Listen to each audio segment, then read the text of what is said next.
ಸಾಲ ವಾಪಸ್ ಕೇಳಿದ್ದೆ ತಪ್ಪಾಯ್ತಾ? ಕೊಟ್ಟ ಸಾಲವನ್ನ ವಾಪಸ್ ಕೊಡು ಎಂದಿದ್ದ ಮಹಿಳೆಯನ್ನ ಭೀಕರವಾಗಿ ಹತ್ಯೆ ಮಾಡಲಾಗಿದೆ.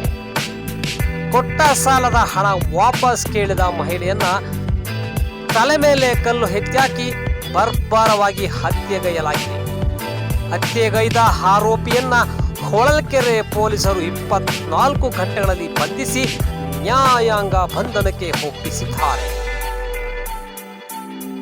ಚಿತ್ರದುರ್ಗ ಜಿಲ್ಲೆಯ ಹೊಳಲ್ಕೆರೆ ತಾಲೂಕಿನ ರಾಮಘಟ್ಟ ಗ್ರಾಮದ ಆಶಾ ಎನ್ನುವ ಮಹಿಳೆ ಹೊಳಲ್ಕೆರೆ ಖಾಸಗಿ ಶಾಲೆಯ ಶಾಲಾ ವಾಹನ ನಿರ್ವಾಹಕಿಯಾಗಿ ಕಾರ್ಯನಿರ್ವಹಿಸುತ್ತಿದ್ದರು.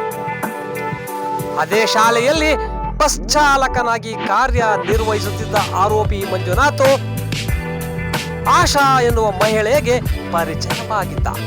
ಈ ಇಬ್ಬರ ನಡುವೆ ಪ್ರೇಮಾಂಕುರವಾಗಿತ್ತು. ಇದೇ ಸಲಿಗೆಯಲ್ಲಿ ಆಶಾ ಮಂಜುನಾಥನಿಗೆ ಸಾಲ ಕೊಟ್ಟಿದ್ಲಂತೆ. ಸಾಲದ ಹಣ ಕೊಡು ಅಂತ ಕೇಳಿದಾಗ ಮಂಜುನಾಥ ಆಶಳನ್ನು ಕಲ್ಲಿನಿಂದ ಜಜ್ಜಿ ಬರ್ಬರವಾಗಿ ಹತ್ಯೆಗೈದಿದ್ದ.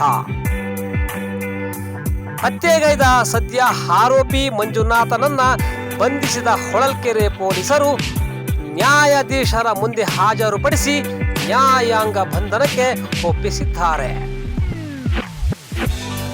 ಸಾಲ ಮುಂದೆ ತುಂಬಾ ಎಚ್ಚರಿಕೆಯಿಂದ ಇರಬೇಕಾಗುತ್ತದೆ. ಕೊಟ್ಟ ಸಾಲವನ್ನ ವಾಪಸ್ ಕೊಡು ಎಂದಿದ್ದ ಮಹಿಳೆಯನ್ನ ಭೀಕರವಾಗಿ ಹತ್ಯೆ ಮಾಡಲಾಗಿದೆ.